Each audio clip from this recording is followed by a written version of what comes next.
Sebenarnya pengembangan ide agribisnis ini kita mulai 25 tahun yang lalu, perempat abad yang lalu di negeri kita ya. Ya, agribisnis itu adalah cara baru melihat pertanian dan cara baru memperlakukan pertanian, baik oleh pemerintah, baik oleh dunia usaha, baik oleh dunia akademis. Jadi kalau cara yang lama kita melihat pertanian itu sebagai way of life,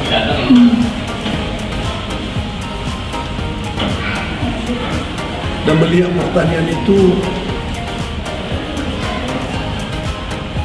secara sektoral. Dulu barangkali itu sudah tepat, sewaktu pertanian kita itu masih bersifat subsisten, artinya pertanian hanya lebih banyak untuk memenuhi kebutuhan keluarga. Kalau ada yang lebih baru dijual.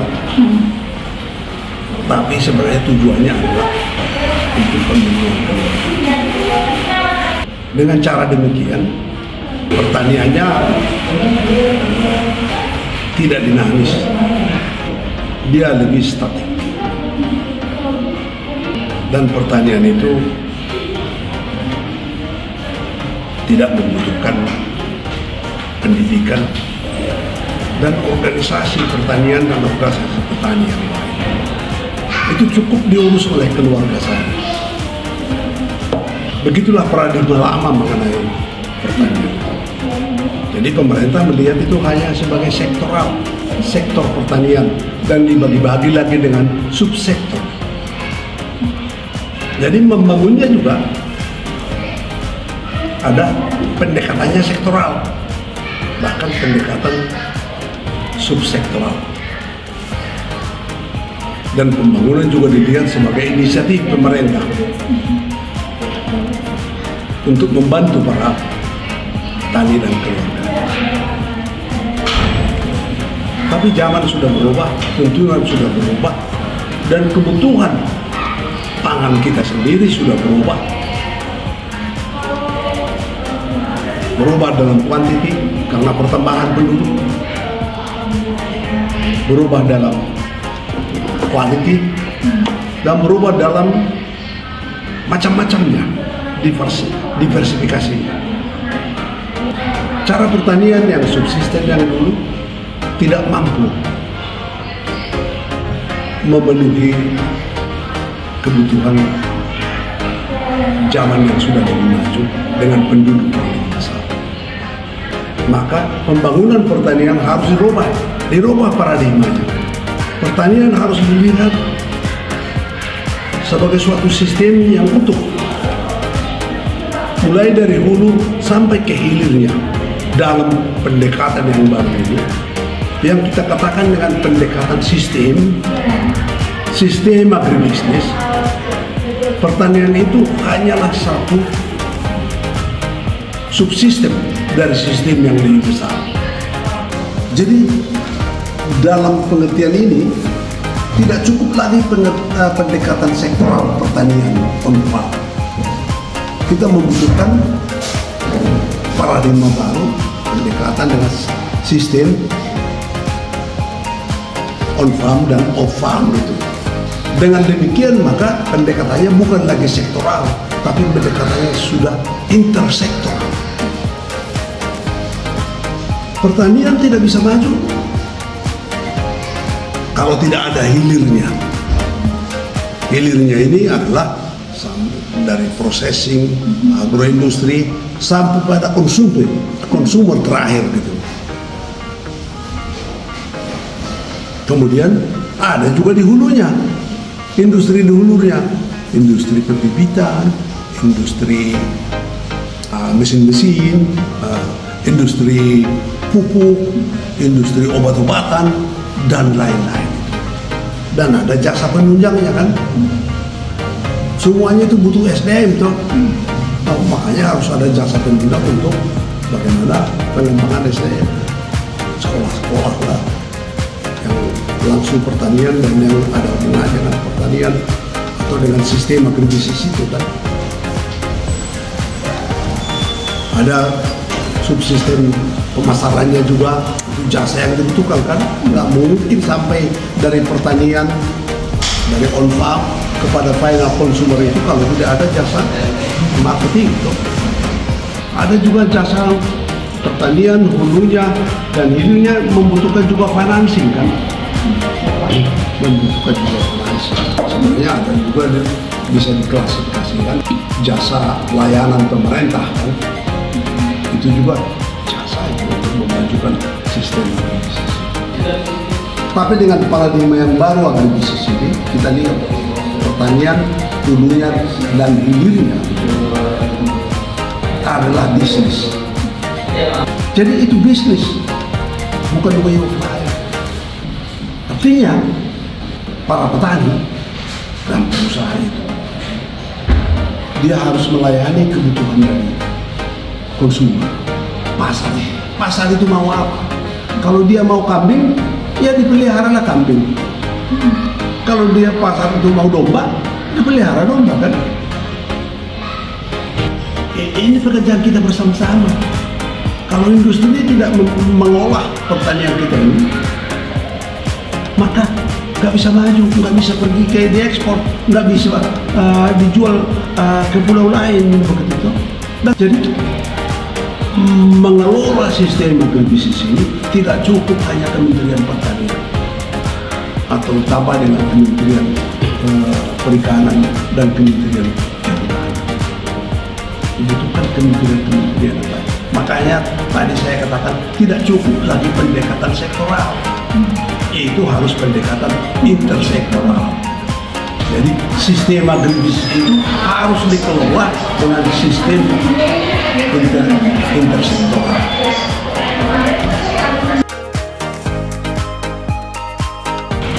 Kalau saya lihat sudah dimulai di sana, tanda-tandanya di pemerintahan dan juga di dunia usaha dan juga di petaninya gitu loh.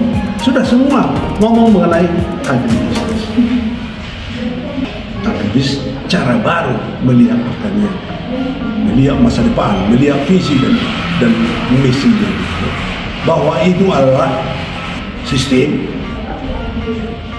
yang intersektoral. Bahwa itu adalah juga bisnis.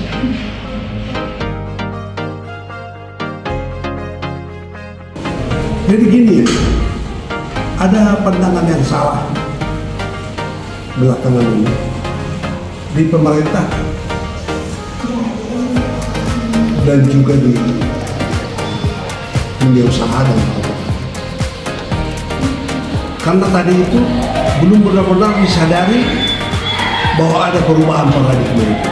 Sudah ada perubahan, tapi belum komplit. Buktinya telah terjadi perubahan itu adalah misalnya ada dirjen pengolahan hasil pertanian di perindustrian kan, di perdagangan juga sudah lihat itu pertanian dan ekspor hasil pertanian. Di koperasi sudah lama bikin koperasi pertanian kan. Kemudian kita lihat di Menko Perekonomian sudah ada Deputi Pangan dan Agribisnis. Kemudian belakangan kita selain Bulog ada Bappenas gitu ya. Ada Bappenas. Jadi kan sebenarnya sudah mulai dilihat gitu. Dan tidak hanya dilihat, sudah mulai dipraktekkan. Tetapi itu belum dilihat sebagai suatu yang sistemik. Menyinggung mengenai soal layanan pemerintah ini, struktur layanan pemerintah ini. Menurut pendapat saya, visi misi kebijakan dan strateginya masih compang camping.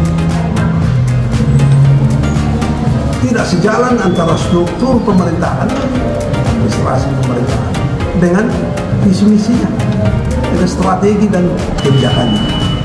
Oleh karena itu, sering terjadi kesulitan komunikasi merumuskan kebijakan yang benar-benar efektif dan efisien untuk memajukan sistem agribisnis ini.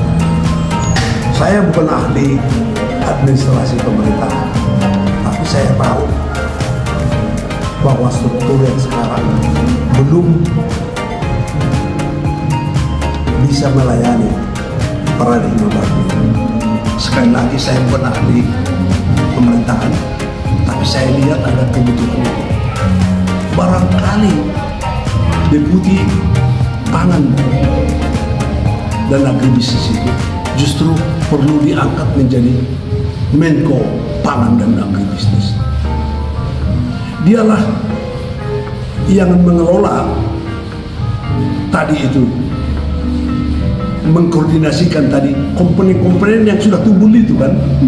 Dan Menko Perekonomian terlalu sibuk nanti kalau hanya mengurus itu.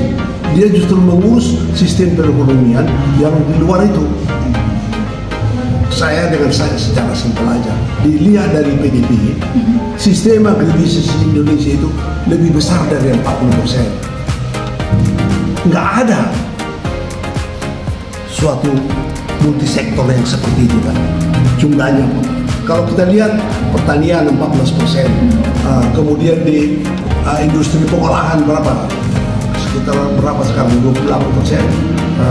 Dan itu sebagian besar itu adalah pengolahan dari pangan dan pertanian ini kan. Pertanian dalam arti luas ya, termasuk perikanan, juga peternakan, juga dari dari kehutanan juga.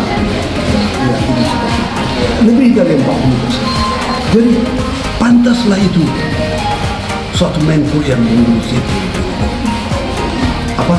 Koordinasi intersektornya itu. Kan tadi kita bilang kita butuh intersektoral kan, dan Menko itu memang peranannya intersektoral. Tapi kalau itu hanya dalam level deputi, nggak bisa dia mengkoordinir menteri-menteri yang lain kan. Dan nanti terlalu sibuk nanti Menko Perekonomian. Menko Perekonomian mengurus yang 60% lagi kan dari segi perekonomian. Jadi bahkan nanti kalau kita lihat ini, kalau kita kembangkan agroindustri dengan baik, dengan pendekatan sistem agribisnis tadi, maka barangkali untuk jangka pendek PDB-nya sistem agribisnis akan jauh lebih besar. Dan ini menurut pendapat saya, kenapa ekonomi kita tidak pernah bisa tumbuh 7% per tahun, apalagi double digit. Karena berserak-serak ini, suatu kelompok yang besar, tapi kurang ada sinerginya kan. Kalau sinerginya dengan pendekatan intersektoral itu bisa timbulkan, maka ekonomi kita saya tidak mentok di 5%. Baru dia bisa nanti kalau ke 7%, kalau ini ada intersektoral integration-nya ini, intersektoral ini. Baru nanti tambahkan lagi industri bukan non pengolahan lagi kan, sudah industri yang benar-benar industri modern gitu dong. Ya, dan yang lain-lain itu baru kita bisa double digit kan. Kalau kita lihat Amerika, Jepang sekalipun, Cina dan Korea, ini yang dibenahi dulu. Baru dia bisa nanti masuk ke yang double digit itu. Atau istilahnya Rosto itu, take off-nya itu. Nggak bisa kita take off. Kalau sistem agribisnis yang besar ini tidak bergerak kan, 40% tidak bergerak. Ya memang kita lihat pertanian itu cara lama yang melihatnya itu kan, dalam krisis-krisis selalu itu yang bertahan kan. Ya tapi kan dia hanya 2-3% aja kan. Tapi kalau hilirnya berkembang, kemudian jasa-jasa penunjangnya yang dan industri hulunya juga berkembang, itu bisa 7% sampai 8%. Tapi memang bukan 12%. 12% harus industri di luar industri pengolahan, yaitu apalah itu, industri mobil, industri apa, teknologi kapal terbang, kapal yang lain-lain itu. Tapi itu kan masih lama itu kan, belum kita kuasai. Kalau yang tadi sistem agribisnis ini kita sudah kuasai, coba dikoordinasikan gitu.